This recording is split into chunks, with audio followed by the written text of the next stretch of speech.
खुलुमबाय रायजोफोर दिनै फुंबिलिनि खौराङाव बयखौ बरायनानै लाग्रोबाय। दासिमनि खौरांफोरा जाबाय। गिबि खौराङाव दङ क'क्राझारनि दुखुनांथाव बुथारनाय जाथायनिफ्राय सोमजिनाय थासारिखौ नोजोर लाखिनानै क'क्राझार जिल्ला खुंथाया फिन आरोबाव BNSS 163 दारा फोसावनाय जाबाय। बेराफारसेथिं क'क्राझाराव दुंहाव थासारिनि सोमजिनायनि थाखाय जानो गोनां BTCनि टेट डकुमेन्ट्स भेरिफिकेशननि खालामनाय खालारखौबो केन्सेल खालामनाय जाबाय होनना फोसावबाय BTC सोलोंथाइ बिफाना।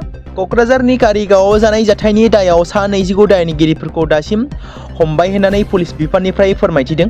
बिसोरनि गेजेराव दङ सत्याना टुटु, गुद्राय किस्कि, गौनी मार्दी, पावन हेम्ब्रम, मंगल मुर्मु, राजु बिस्कि, सनीराम मुर्मु, रबिन हेम्ब्रम, शोभम मार्दी, रेबेन सोरेन, रबि हास्ता आरो गोबांथार सुबुंफोरनि मुंफोरखौ फोसावनाय जादों।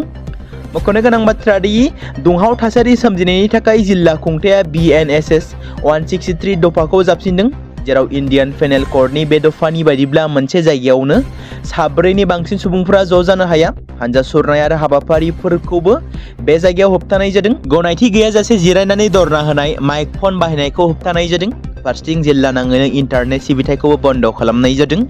जिल्लानि नोगोरमायाव थासारिखौ सामलायनो थाखाय पुलिसा लांदां गुलि गावदों आरो टियार गेसबो बाहायनायखौ मैया नुनो मोननाय जादों। बेजों लोगोसे रेपिड एक्सन फर्सनि मोननै कम्पानिफोरखौ थिसननाय जादों। रौनिया हानजानि फिरफिला हानजा सुरनायनि खौरांबो मोननाय जादों। जिल्लानि थासारिया आरोबाव गाज्रिसिन जालांदों होनना मिथिनो मोननाय जादों। थारैनो बर' आरो सावथालनि गेजेराव सोमजिनाय गिख्रंथाव थासारिया फैबाय थानाय समाव गिख्रंथाव महर लागोन नामा? दुखुनांथाव बाथ्रा दि राजा बिस्मितखौ माखासे सानथालि हारिनि दुथांफोरा खास्रि बिस्रि बुथारनायनि खिथेर लानानै बर'फ्रा गोबां प्रटेस्ट खालामदोंमोन। नाथाय दुखुनांथाव बाथ्रा दि कारिगाव आउटपस्टनि खाथि खाला रायजो जानाय बर' फिसाफोरा न' गारनानै खारनो गोनां जादों। फारसेथिं सानथालि हारिनि सुबुंफोराबो खारनो गोनां जादों। थासारिखौ गिख्रंथावसिन जागोन होननानै सन्देहआव गोबां सानथालि हारि आरो बर' सुबुंफ्राबो न' बां गारथ'नो गोनां जानानै फैदों। दिनैनि थासारिया बबे लामाजों थांगासिनो? गावनि हायावनो गावनि रायजोआवनो बेबादि खालामजाबाय थानाया थारैनो गासै बर' हारिनि दुखु गोनां। दिनैनि समाव बर'नि दैदेनगिरि, राजखान्थिगिरि, खुंथाइ सोरखाराव थानाय बर'नि दैदेनगिरिफ्रा मा बेबस्था लागोन समाजआ फोरमायसिगोन। मिथिनो मोन्दों आवदां बाजार, लंकापारा मुंनि गामिफोराव सानथालिफ्रा बर'नि न'खौ सावदों आरो बर'फ्राबो सानथालि हारिनि न'फोरखौ सावदों होनना मिथिमोन्दों। 19 जानुवारि खालारनि मोनाबिलियाव जानानै थांनाय दुखुनांथाव बर' लाइमोनखौ बुथारनाय आरो मैयानि समाव जानाय दावराव दावसिखौ लानानै एबसुनि आफादगिरि दिपेन बर' बिथाङा गावनि फेसबुक पेजनि गेजेरजों मैया ओरैबायदि फोरमायदों दि कारिगावनि जाथायनि थार बिजिरनाय आरो दायनिगिरिखौ गोख्रों साजा होनांगौनि थाखाय दिनै सानसेयाव खुद्रिसारनाय आरो माखासे हिंसायारि जाथाय जालाङो आरो एडमिनिस्ट्रेशननिफ्राय दुंहाव थासारिखौ सुग्लायहोनो बायदिसिना बेबस्था लानायखौ नुयो। दासान्दि थासारिया कन्ट्रलाव फैबाय। गोजान जायगानिफ्राय खुद्रिसारनो फैनाय सुबुंफोराबो गावबा गावनि न' फारसे थांबाय। नाथाय मोनानि समाव दा जायगानि सुबुंफोरा हारसिं हारसिं गावनि गामि आरो गावनि न'खौ बेंनो गोनां जादों। दुखुनांथावा बेसो गोबां बर' गामिफ्रा सावथालनि गेजेराव गोबां सावथाल गामिफोरा बर'नि गेजेराव मोननैबो हारिया गिलायलायदों। माखासे बानसावनायबो बाथ्रा ओंखारदों, जायनि थाखाय इन्टारनेटखौ क'क्राझार आरो चिरां जिल्लायाव दाननानै होबाय। आं बयखौबो गोजोन थासारि लाखिनो आरो रैखाथिनि थाखाय सांग्रां जाना थानो खावलायो, जाहाथे हारियारि दाङाबाजि थासारियाव बारस्लाया। एबसुनिफ्राय बर' गामिफोरनि रैखाथिनि थाखाय भालनारेबल ओनसोलाव पुलिस, आर्मि आरो CRPF दैथायहरनांगौनि थाखाय जिल्ला बेंगिरि आरो सोरखारखौ नारसिननाय जादों होनना दिपेन बर' बिथाङा फोरमायदों। जोंहा सानथालि गामियाव सानथालिफ्रा बिथांमोनखौ लाखिनानै जे ओरैबायदि सास्ति खालामनानै बुथारदों, बे जोबोद लाजिथावथाव आरो बिनि एगेन्स्टआवनो जोङो दिनै नेशनेल हाइवेखौ बन्द खालामनाय जादों। प्लास जों 24 घन्टानि गेजेराव पुलिस एडमिनिस्ट्रेसनखौ नों रिकुवेस्ट खालामदों, जिहेतु बिथांमोनखौ एरेस्ट खालामनांगौ आरो बिथांमोनखौ दायनि साजा होनांगौ। जाय बिथांमोना इनभल्भ दं बिथांमोनखौ फासि होनांगौ आरो गाबोननि गेजेराव 24 घन्टानि गेजेराव बिथांमोना एरेस्ट खालामाब्ला जोङो गाबोननि दिनाव जों सारा BTCखौ बन्द खालामगोन। बेयाव खुनु कनसिडारेसन गैया आरो बेयाव बिथांनि जिउमाया जास्टिस मोननांगौ आरो बिथांमोननि जे आखल खालामनाय जोंखौ थागिबिखौ जोंनि हायावनो जे बिथांमोना बुथारनाय, बे जोबोद लाजिथावथाव।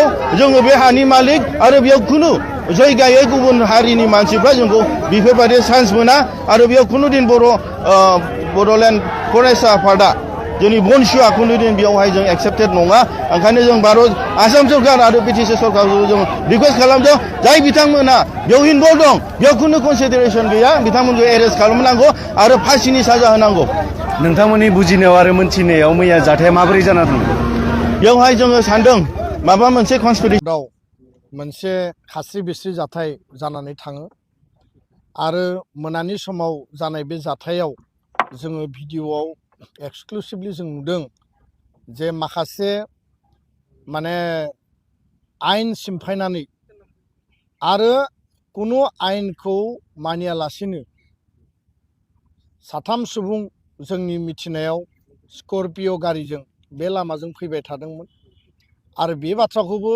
जों मिथिनो मोनदों जे बे सुबुंफोरा गोबां माखासे खामानि दामानिनि थाखाय बे लामाजों थांलाय फैलाय खालामो आरो बे समावनो सिखाव साजायनानै सिखाव मुं होनानै माखासे बे मालसिं रडआव ज' जानानै थानाय सुबुंफोरा माने जायखौ सान्थाल माहारिनि होननानै बुंदों माहारिनि जानो हानाय खिन्थु दायनिगिरिया बै जायगायाव थानाय सुबुंफोरखौसो जों होगोन खारन मोनफ्रोमबो हारियावनो गाज्रि सुबुं थायो दा बे मालसिं रडआव ज' जानानै थानाय सुबुंफोरा सिखना जोहोलाव जाय राजा बिस्मित माने 30सो बैसोनि बिथांखौ गारिखौ लाखिनानै अन्थाइजों खुबैनानै माने गनद्रायजों बुनानै बेयाव साथाम सुबुं दंमोन राजा बिस्मित बेखौ जायगायावनो बुथारो गारि स्कर्पिय'खौ सावनानै होयो आरो लोगोसेनो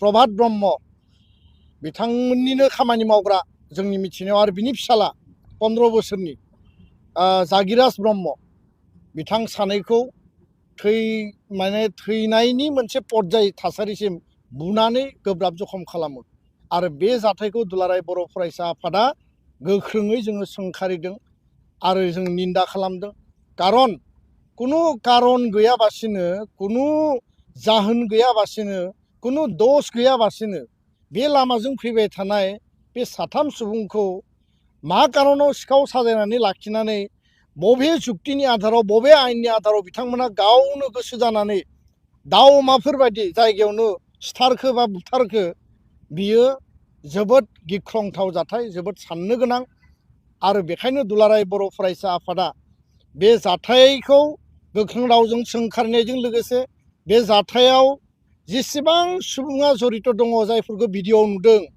जिखिनि भाषाफोरखौ बाहायदों बिथांमोनखौ गोख्रैयै एरेस्ट खालामनानै बिथांमोनखौ आयेननि गन्डिनि गेजेराव स्ट्रं साजा फासियानो जा बा बिथांमोनखौ जि पर्यायनि साजा होनांगौ बे साजा होनो थाखाय दुलाराय बर' फरायसा आफादा जोङो दाबि खालामदों आसाम सरकारखौ आसामनि डिजिपि क'क्राझारनि डिसि क'क्राझारनि एसएसपि दिनै पुलिस प्रशासना रायजो राजानो धन सम्पतिनि रायजो राजानि जिबनखौ माने रैखाथि होनायाव फैमाल जादों बे खोथाखौ जोङो दिनै नुनो मोनदों खारन क'क्राझाराव बेबायदि गोबां इनसिडेन्ट जालांदों बेबायदि गोबां इनसिडेन्ट जाबाय आरो बेखायनो सिखना जोहोलाव राजा बिस्मितनि जास्टिस नागिरनानै दुलाराय बर' फरायसा आफादा दिनै आसाम सरकारनिसिम जों दाबि दैखांदों जिल्ला प्रशासननिसिम दाबि दैखांदों जे कुनु कारनाव सासेबो नट ए सिंगल पार्सन बे घटनायाव जड़ित मानसिफोरा जाहाथे खारग'आ आरो बिथांमोनखौ एरेस्ट खालामबाल' जाया बिथांमोनखौ आयेननि गेजेरजों जिखिनि पानिशमेन्टनि होनांगौनि बेबस्था दङ जाहाथे उनाव मालाबाबो रावबो जाहाथे सोरनिबा जिबन सोरखौबा बुथारनायनि थाखाय जाहाथे रावबो साहस खालामा खारन बियो जोंनि बे जायगाया जोंनि जोनोमनि अधिकारनि आरो बे हाया जोंनि आरो बे हायावनो जुदि जोङो थैनो गोनां जायोबा दाउ अमाबायदि सिथारजानो गोनां जायोबा बे जोंनि थाखाय मालाबाबो गनायथाव नङा सहायथाव नङा दा बेखायनो जों न्याय नागिरबाय जास्टिस नागिरबाय दुखुथिया न'खरजों जों गसंथाबाय आरो फैबाय थानाय समाव दुलाराय बर' फरायसा आफादा गणतान्त्रिक भाबै न्याय आरो जास्टिस आरो दायनिगिरिखौ साजा आरो फासि होनांगौनि थाखाय जों हाबा मावगोन बे जाथायनि उनाव दिनै जिखिनि थासारि दा सोमजिगासिनो दङ जे रायजो राजानि जि सेन्टिमेन्ट जि आबेग पाब्लिक मोनसे मुभ जादों राजा लामा बन्द खालामनाय जादों आरो बे सेन्टिमेन्टआ जाखागोनखा सेन्टिमेन्टआ थांनाय मोनायाव बलिउडनि मुंदांखा फावखुंगुर अक्षय कुमारनि कनभयनि गंसे गारिया मुम्बाइनि